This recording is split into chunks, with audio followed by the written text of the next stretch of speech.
When my roommate Aria Lawson learned that pregnant students received special treatment at university, she boldly posted on the campus forum seeking pregnancy partners. Requirements: tall, 8-pack abs, handsome, assets worth $10 million, no bad habits. Marie Wood, panicked. I grabbed her phone and deleted the post before she could hit send, lecturing her about the dangers of teen pregnancy, the morning sickness, the challenges of raising a child. After a long argument, she reluctantly agreed with me. A month later, a classmate used the same tactic, fell into the arms of a wealthy boyfriend, married up, and even received a $10 million fertility bonus from his parents. Aria saw the headlines and went wild with jealousy. She burst into our dorm, blamed me for ruining her chance at a rich life, and in a blind fury stabbed me to death.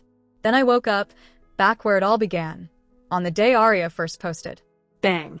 The sound snapped me to attention. We were in the dorm I had just moved into as a freshman. Aria was on the bed beside mine, flinging her pillow so hard it struck my thermos.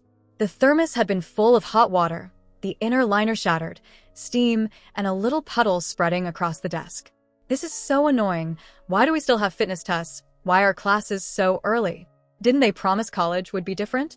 I worked so hard to get in. If I'd known it would be like this, I might have just started working, Aria complained. Our other roommates exchanged looks. Ruby Scott grinned and said, "You could always get pregnant, Aria. Pregnant students get special treatment. You would be exempt from that stuff." My body went cold. It was the same scene, the same tipping point. In my last life, Aria had heard Ruby and, without waiting, posted that absurd message. I had ripped her phone away and begged her to stop, warning her how awful early pregnancy can be. She had listened to me then, at least long enough to delete the post. Afterwards, another girl tried the method and succeeded in marrying rich. Aria, consumed by rage, had come back with a knife and killed me.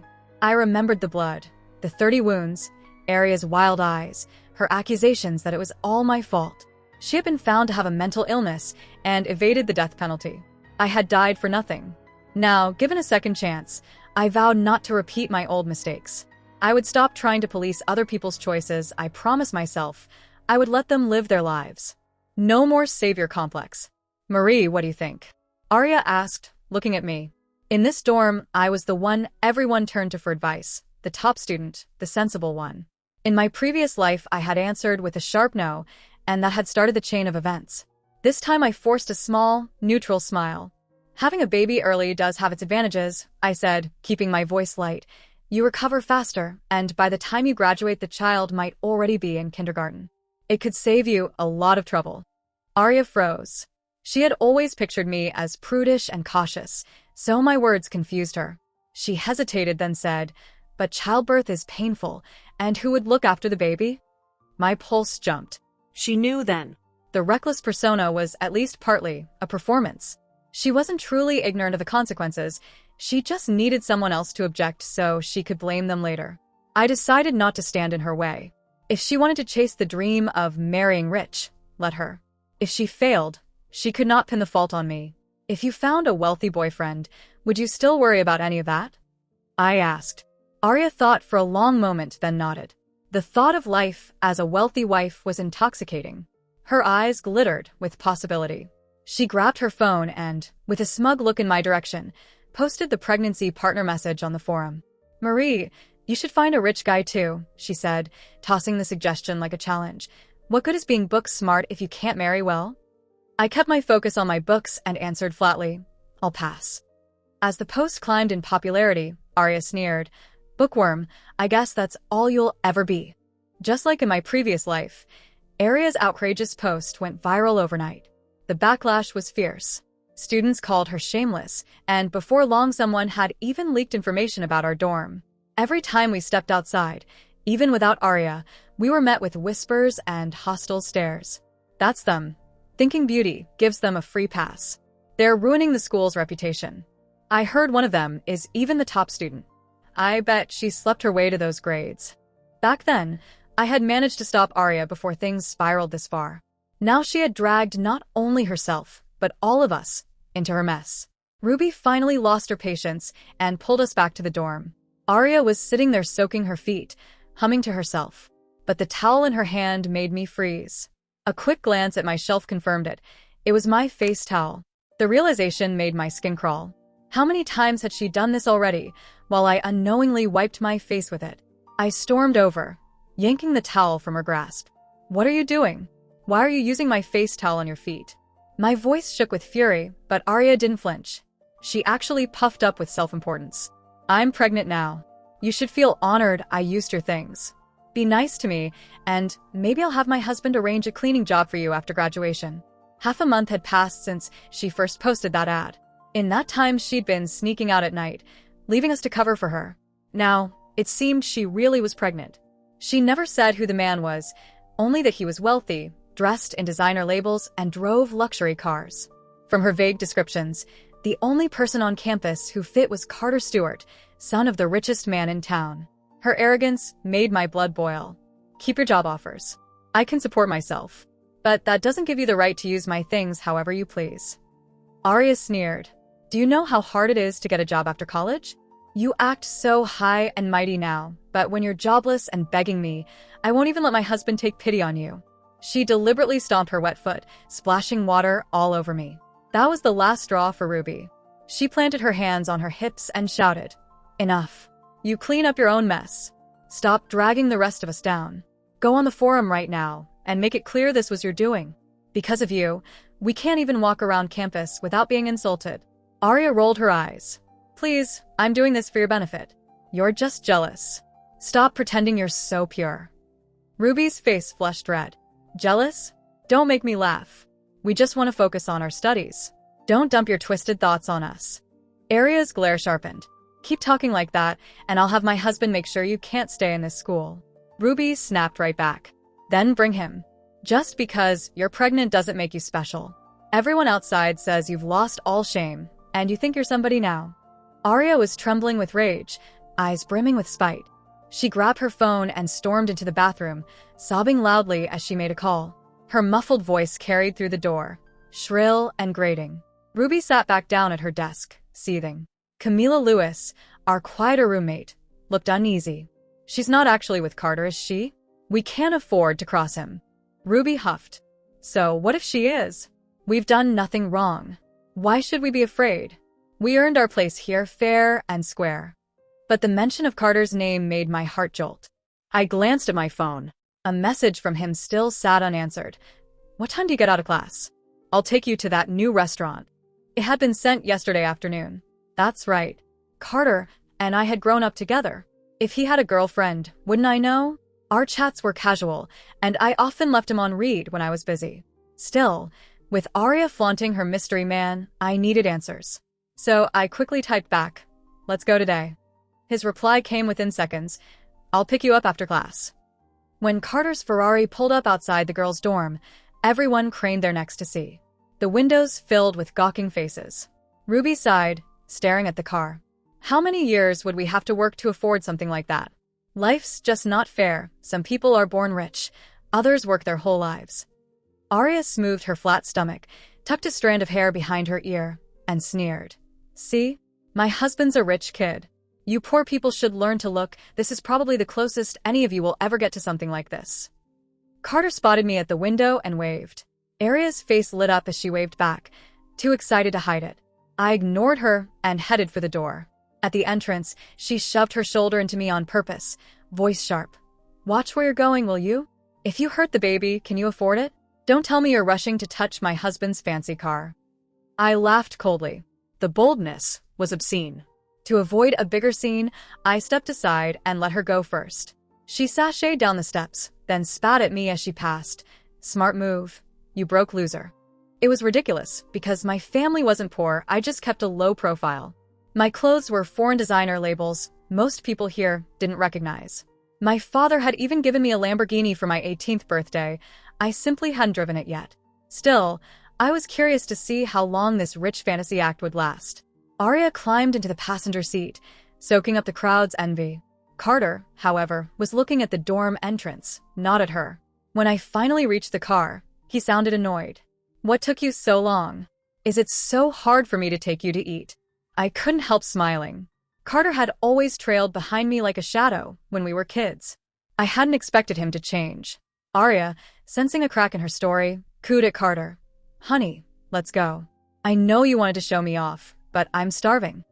Carter looked stunned, pointing at himself. Honey? Me? Baby? Who?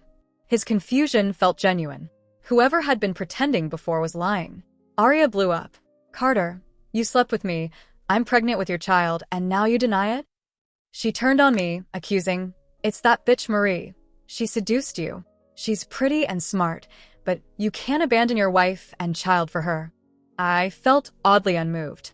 Carter, panicked, blurted, Marie, I really don't know her. I've never. I raised an eyebrow and asked, So, are we still eating or what? He nodded so fast I almost laughed. Then, without another word, he swung open the door, hauled Aria out of the car, and helped me in. Aria shrieked, Carter, watch the baby, as if he hadn't just yanked her away. The crowd's eyes flicked to me, puzzled. Carter slammed the gas, and we drove off. At dinner he insisted, I don't know that woman. I had nothing to do with her. You're the one I've always liked. It wasn't common knowledge, but Carter and I were engaged, arrangements made between our families for business reasons. We'd grown up together, and something like affection had settled between us. Few knew the truth. Whether I loved him was complicated. Maybe I was simply used to him. He treated me well, and that was something I couldn't fault. Seeing his relieved, anxious face made me smile. I believe you, I said softly. He relaxed, and then spoiled me with so many gifts I could barely carry them. Back at the dorm, Aria lunged at me and grabbed my hair, hard enough to make my scalp burn. Bitch. You told me to get pregnant, then you go and seduce my husband, making me look like a fool. I'll kill you, she screamed. Ruby and Camila jumped in to pull her away, but Aria spat at them too. You two are no better. Waiting for Marie to succeed, so you can snatch her man. You deserve to die. Seeing the designer bags, she clawed at them. My husband never bought me anything this nice, you shameless bitch. If I can't have these, neither will you.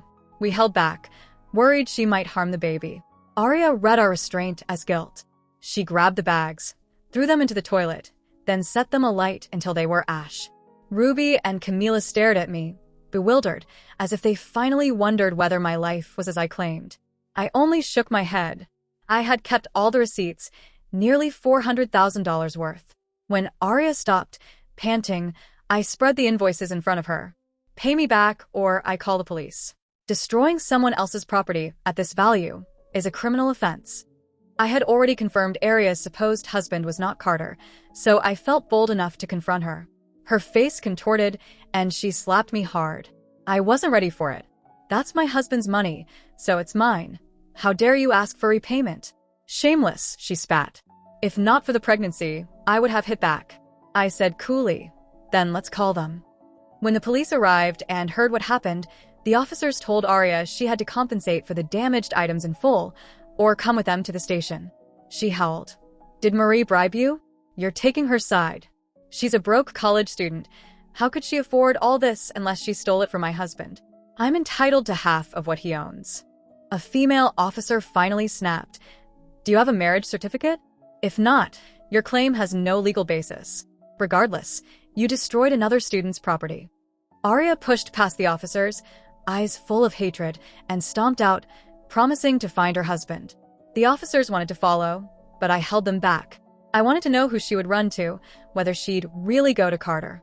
She didn't return that night. At midnight, my phone buzzed. Carter called. Marie, let me buy you replacements, just don't force Aria to pay. My stomach dropped. Could he really be mixed up with her? Was the pregnancy his? The doubt hit me like lightning, the trust between us cracking in an instant. We'd known each other for 20 years, yet suddenly I felt I didn't know him at all. I said, fine, then hung up and blocked his number. Once a man cheats, he'll keep doing it. Ruby noticed my blank expression. Marie, what's wrong? Did Aria bother you again? She asked. I stayed silent, staring at my phone.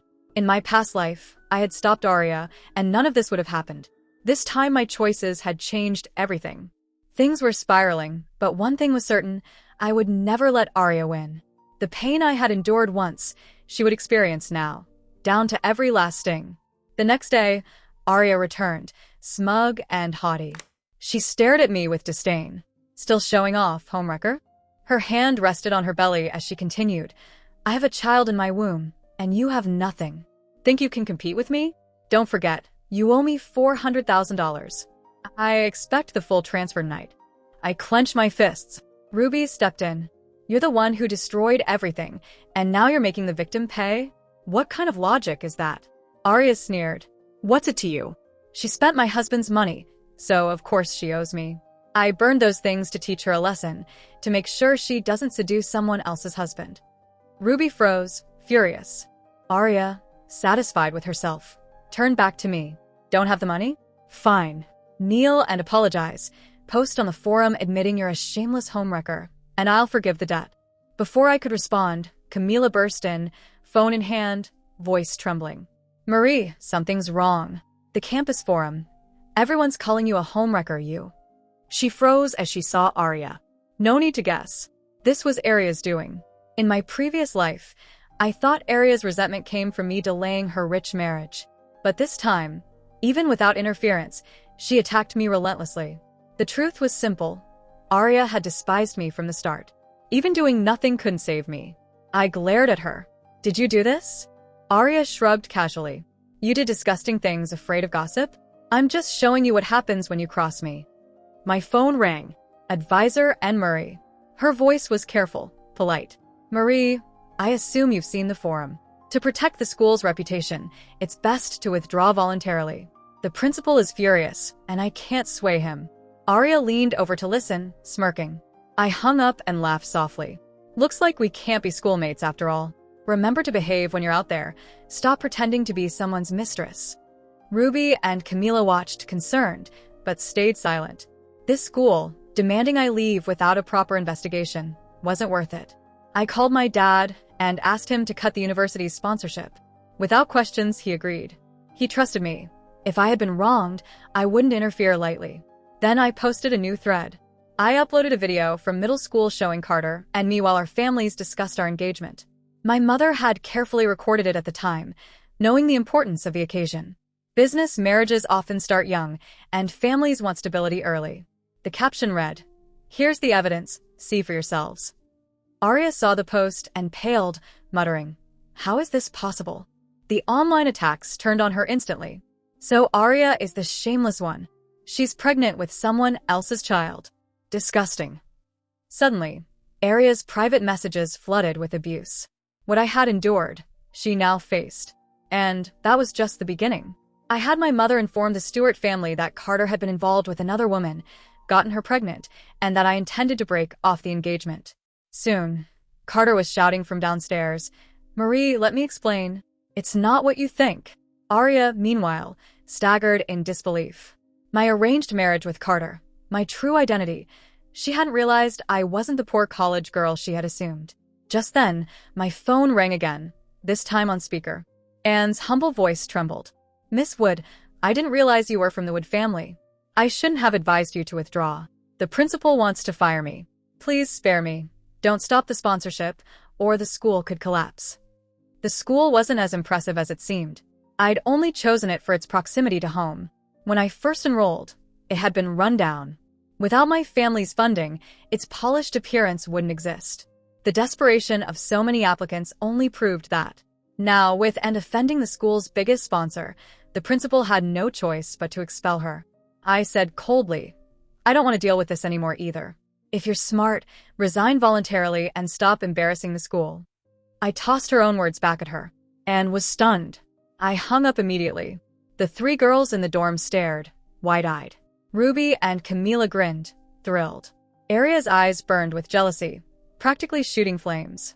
She stormed downstairs and grabbed Carter by the collar, voice trembling. "Why? You slept with me and won't take responsibility? I don't care who you're engaged to. I'm carrying your child, so you have to be responsible." I followed slowly, curious how Carter would respond. He looked utterly bewildered. "The person you were with wasn't me.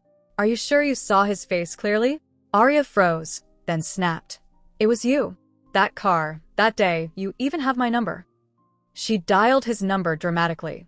The crowd hushed, waiting. Carter's phone stayed dark. Instead, someone else's phone rang. A young man stepped forward. Carter grabbed him, shoving him toward Aria. "You tell her yourself." Aria gaped. I blinked. The man was plain, shabby, even a little ugly, though taller than average. "Sam Wagner," he muttered. I'm sorry I lied, Sam stammered. I borrowed Mr. Stewart's car to meet you. The number you saved was mine. You said Marie's $400,000 item was broken and I had to ask Mr. Stewart for help.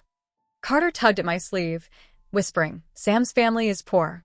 I lent him the car to help him realize his dream. I never expected him to impersonate me. He begged me on his knees. I couldn't say no. The $400,000 wasn't a lot to me. After you blocked me, I couldn't reach you, and when my mother found out, she came to school and beat me up. I'm sorry, Marie, I didn't get to explain. Everything clicked. Aria's description matched. The Carter she met was cold and masked.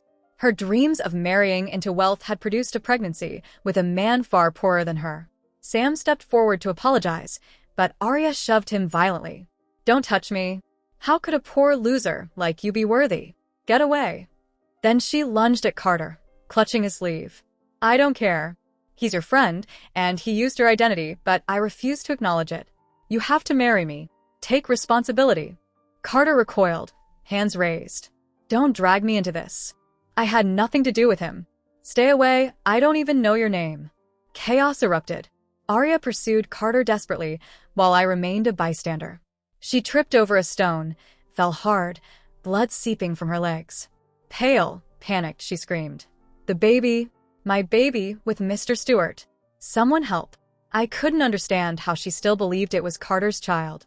Carter backed off. Sam, the real father, rushed forward and scooped her up. Though weak and sweating from pain, Aria pushed him away. You poor loser. Let go. Don't touch me. Sam's jaw tightened, eyes full of hurt, but he ignored her resistance and ran toward the hospital. The farce was finally over. Aria's fate was no longer my concern. Carter hung his head, looking at me pitifully. Now you know the truth. We're not calling off the engagement, right? I laughed and nodded. Carter lifted me and spun me around happily. I'd never been sure if I truly loved him. Maybe it was just habit, being together so long. But imagining him with Aria had been agonizing. The relief of getting the truth and having him back made me realize I truly did love him. Half a month later, Aria returned to the dorm looking utterly exhausted, dark circles under her eyes and her energy drained. Rumors were swirling. She had suffered a miscarriage and undergone a DNC procedure. Sam had scraped together every penny he could, borrowing from friends and acquaintances, just to cover the surgery. But the costs for post-op nutrition and nursing care far exceeded what he could afford. It was during this time that Sam finally recognized Aria's selfishness and greed. After enduring countless insults and her constant contempt, he gave up entirely and abandoned her at the hospital. Aria came from a strict, oppressive family with a violent father, so she didn't dare turn to them. With her scandal spreading across campus, nobody was willing to lend her money. Weak and malnourished, she survived on leftovers from other patients, losing nearly 20 pounds in just 2 weeks, becoming little more than skin and bones. Once she returned, the three of us tacitly ignored her. As for the $400,000 she owed me, I decided not to pursue it. It wasn't worth the trouble. She was now facing the consequences of her own actions. Her dreams of marrying into wealth shattered, her health ruined, and rumors suggested she might never have children again. The tension in the air spiked when my phone rang. Carter's voice came through, warm and casual. Honey, let's go back together this afternoon. I want to stay at your place this week. Aria froze, her eyes narrowing with pure malice. I knew that look well. In my previous life, that same glare had been the last thing I saw before she attacked me with a knife. She hissed, voice trembling with fury. Marie, why are you so perfect? You study hard, come from a good family, you're beautiful, and everyone sides with you. Why am I always inferior? I thought getting pregnant with Carter's child would finally let me beat you, but it was all a lie. Her agitation grew. I noticed the glint of metal as she drew a knife from under her pillow. Ruby and Camila screamed in terror and bolted from the dorm. My heart hammered. This scene was hauntingly familiar. Exactly like the nightmare of my previous life, when Aria had murdered me. Then, the pain of her blade had been unbearable, leaving me unable to even call for help. Now, as if time itself had folded over me, my feet felt glued to the floor. Marie, run! Ruby and Camila shouted from outside. In my previous life, Aria had waited until they were gone to strike. This time, the cumulative strain of failure, humiliation, and rage had pushed her past any pretense. But it was already too late. The knife lunged toward me. I barely dodged, but the blade grazed my arm. Blood soaked through my white shirt, a searing pain radiating as cold sweat broke out across my forehead. Her strikes were erratic, wild, fueled by desperation and fury. I struggled to evade them, terrified. "Why do you get to have everything?" she shrieked. "Why can you decide someone's fate with just a word? Since my dreams are ruined and my reputation destroyed, let's die together." The knife lunged toward my chest, but I kicked it out of Aria's hand with all my strength. Thankfully, I had spent my spare time learning self-defense after my rebirth, specifically to prevent this nightmare from repeating. The blade clattered to the ground just as the police arrived, rushing in to tackle Aria and restrain her. Her eyes burned with pure, twisted hatred. "Let me go. I'll kill her. If it weren't for her, none of this would have happened. Let me go." In the end, Aria was taken away. I pulled every string I could to ensure her psychiatric evaluation failed. Her deliberate attack earned her a 5-year sentence. Though the term wasn't long, I had plenty of ways to make her time behind bars miserable. I exhaled deeply and sank to the ground. Ruby and Camila rushed over, guilt written across their faces. "We're so sorry, Marie. We were terrified." I reassured them. In a crisis, protecting yourself first is what matters most, especially when you can't save others. Besides, they had called the police immediately, which was the right move. Carter arrived soon after, charging onto the scene like a man possessed. Seeing the blood, his face went pale. Without even checking my wounds, he scooped me up and rushed toward the hospital. "Marie, I won't let you die. Hang on," he shouted. Watching his panic, I couldn't help but smile. With him here, I felt truly safe. At the hospital, the doctor treated my superficial cuts. But Carter insisted on a full-body checkup, leaving the doctor exasperated. If I hadn't intervened, he probably would have turned the hospital upside down. Once he calmed down, I explained everything. Carter slammed his fist on the table, eyes blazing. "I went easy on her out of respect for Sam, but now that you're hurt, there will be no mercy."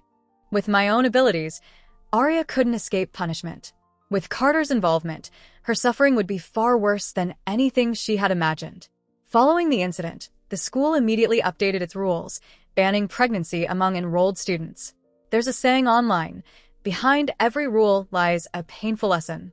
Without Aria in our dorm, life felt peaceful, almost heavenly.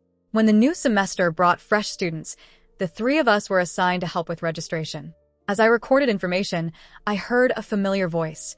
I heard pregnant students get special treatment here. I looked up at the young girl, seeing greed gleaming in her eyes. I smiled faintly, calm and firm. "Our school no longer allows student pregnancy."